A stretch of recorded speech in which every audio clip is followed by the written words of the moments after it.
Olá pessoal, finalizando o nosso bloco sobre antiguidade, hoje vamos falar sobre Roma.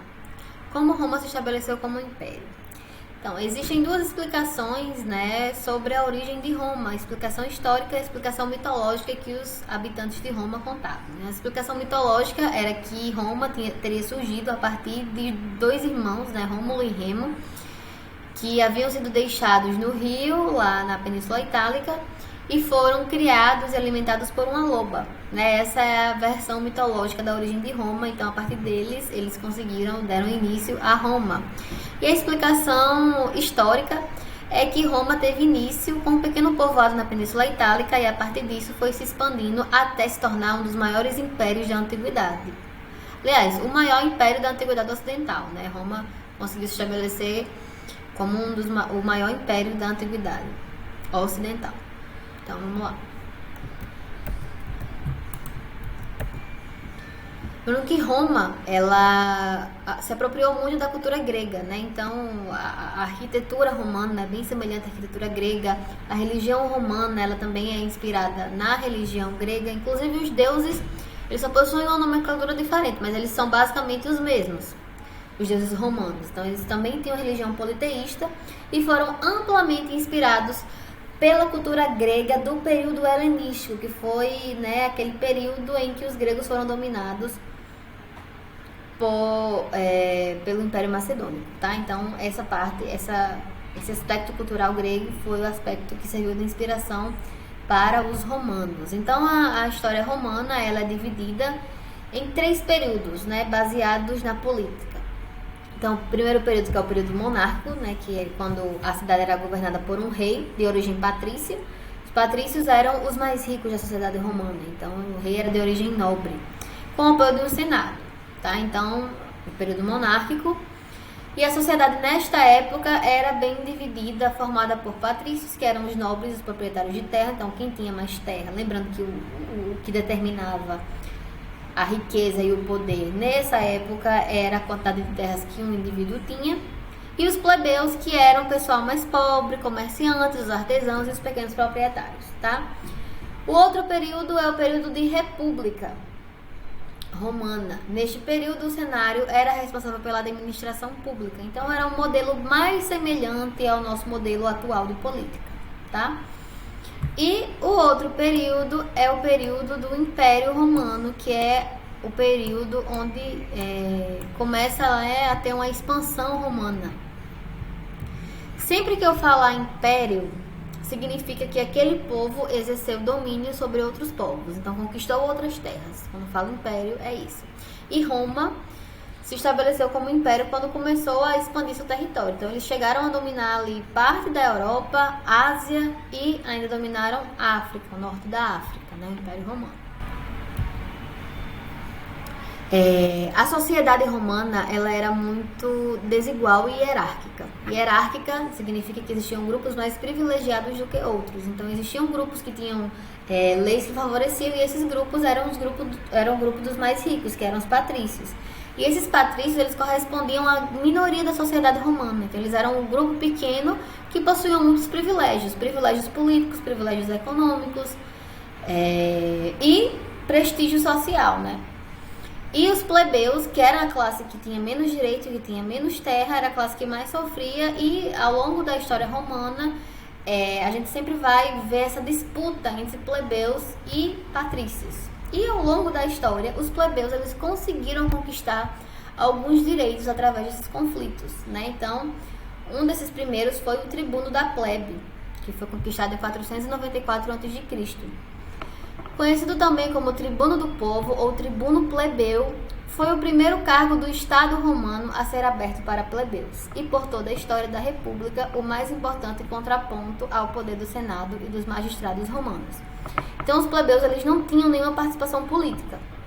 A primeira conquista que eles conseguiram foi o tribuno da plebe, Então, eles organizavam greves, porque os plebeus, eles eram a base da sociedade romana. Então, eles precisavam produzir para a economia do império se estabelecer. Então, os patrícios, eles sabiam que eles precisavam dos plebeus, então por isso que eles começaram a abrir mão de alguns privilégios e conceder alguns privilégios a classe plebeia.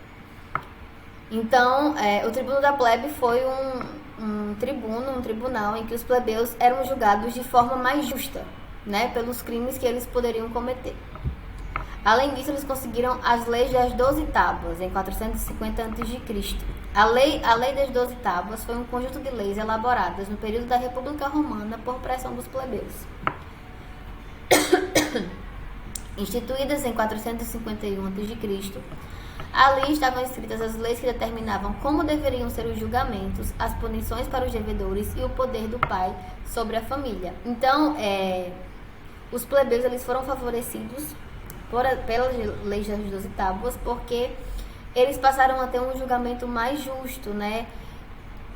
E foram instituídas leis que favoreciam a classe plebeia, a classe dos mais pobres, em detrimento dos patrícios, que eram a classe mais rica.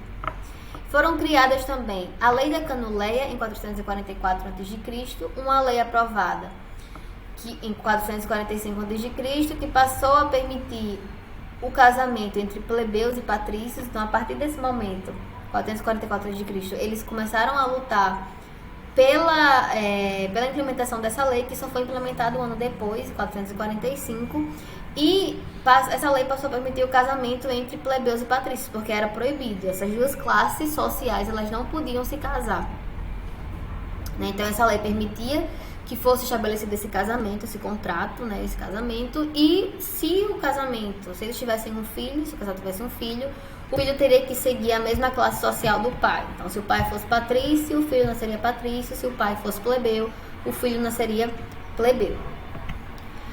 Além disso, a Lei Licínia Sexta, que foi uma lei promulgada pelo Senado Romano, que obrigava a cada ano um dos dois cônsules fosse um plebeu. Então, a partir dessa lei, os plebeus passaram a ter mais participação política. E tendo mais participação política, eles iriam fazer leis, aprovar leis que favorecessem a classe plebeia. E aí, por isso que os patrícios não ficavam muito contentes com isso. E a proibição de escravização de plebeus por dívidas, em 326 a.C. Lembra que eu falei a vocês, nas nossas aulas anteriores, que naquela época, na antiguidade, se tornava escravo os presos de guerra e quem tivesse alguma dívida? Pronto. Os plebeus eram as principais vítimas dessa escravização. Então, muitos plebeus se tornavam escravos porque estavam endividados. E a partir de 326 a.C., eles conseguiram proibir essa escravização de plebeus por dívidas, né? Através de lutas, através de protestos, até mesmo greves produtivas. Então, eles paravam de produzir e eles conseguiam conquistar, aos pouquinhos, essas leis que favoreciam a classe. A organização política de Roma ela é dividida, né, em alguns períodos. Teve lá o primeiro triunvirato em 60 a.C. Triunvirato significa, né, um governo regido por 3 líderes principais. E o primeiro foi uma aliança entre Júlio César, Pompeu e Crasso. E o Império Romano, esses períodos que eu trouxe para vocês são divisões políticas do Império, tá? Que o Império ele cresceu muito e estava muito difícil administrar, né, um Império tão grande. Então, por isso que eles fizeram o primeiro triunvirato. Só que Júlio César deu um golpe, né, e tomou o poder e se tornou ditador vitalício. Então, ele tinha todos os poderes políticos e ele poderia governar até o dia de sua morte. O segundo triunvirato foi formado por Otávio, Lépido e Marco Antônio. Otávio recebeu o nome de imperador César Augusto, tornando-se o primeiro imperador romano. Então, Otávio, no segundo triunvirato, foi o primeiro imperador romano. Então, ele que dominava todo o Império Romano que se estendia da Europa até a Ásia e África, norte da África. E esse período de Império Romano ele se estabelece de 27 a.C. a 476 d.C. O período foi conhecido como Pax Romana, é um período relativo de paz, né, em Roma, um período que não houve guerras. Um aspecto da política romana também é a questão do pão e circo, né, porque Roma era uma sociedade extremamente problemática, existia esse abismo entre esse grupo minoritário que eram os patrícios e os plebeus, e como uma forma de distrair os plebeus dessas questões políticas, os imperadores adotavam essa política de pão e circo, que era uma política de entretenimento para a população, para que a população não se preocupasse com as cobranças políticas que deveriam fazer. Então existia lá, eles distribuíam alimentos para alguma parte da população, tinha os jogos que aconteciam no Coliseu, a luta de gladiadores. Um detalhe é que esses gladiadores, eles eram escravos, né? Então eles eram obrigados a lutar até a morte para entreter o público, e essa foi conhecida como a política do pão e circo, adotada por muitos imperadores romanos. E aí, no finalzinho do Império, começa a acontecer uma crise política, econômica e social. Política porque o Império estava com uma extensão territorial muito grande, muitos povos haviam sido dominados, cada povo possuía uma cultura diferente, e esse enfraquecimento favoreceu uma invasão dos bárbaros. Então, vários povos bárbaros conseguiram invadir e dominar o Império Romano porque ele já estava enfraquecido, fragilizado. Além dessa crise política, nessa má administração, não estava dando para administrar um império tão grande.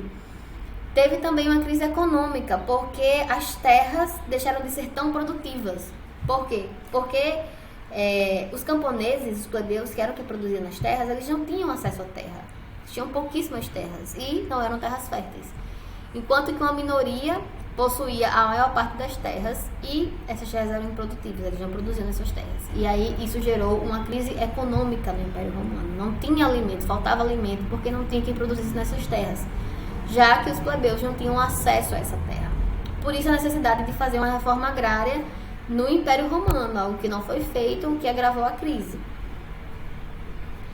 E uma crise social, né? Porque sempre existiu esse abismo entre plebeus e patrícios, e sempre existiu esse conflito foi se agravando ao longo do tempo, porque as diferenças foram aumentando, e isso provocou uma crise social, o que acabou enfraquecendo o Império e favorecendo a invasão bárbara.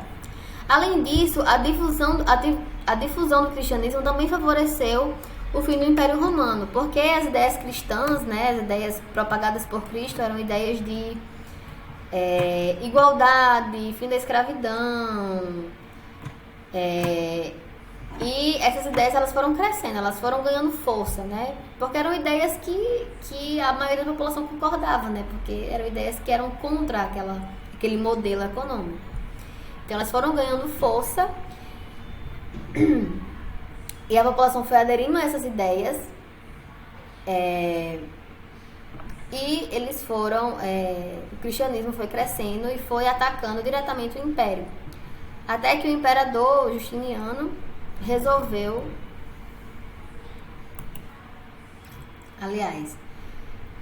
o imperador Constantino I, como as ideias cristãs haviam ganhado muita força, ele achou melhor aderir a essas ideias, e é a partir dele que vai ser criada a Igreja Apostólica Católica Romana. Então ele acaba mudando a religião romana, que antes era politeísta, para o cristianismo, né, porque as ideias ganham muita força. E essas ideias elas são contrárias a esse modelo social que tem no Império Romano. Tudo isso favorece a invasão bárbara, né, em várias partes do território do Império Romano, e aos poucos o Império Romano vai perdendo seus territórios, vai sendo dominado pelos povos bárbaros até chegar ao fim. Por hoje é só, pessoal, encerramos nosso bloco de antiguidade. No próximo vídeo nós iremos responder algumas questões de antiguidade do Enem, para ver como esses assuntos são cobrados na prova, ok? E aí, se ainda ficar alguma dúvida, eu estarei disponível para tirar essas dúvidas, e a gente pode ir tentando responder essas dúvidas ao longo das questões, né, das alternativas que forem aparecendo, ok? Então, um beijão e até a próxima.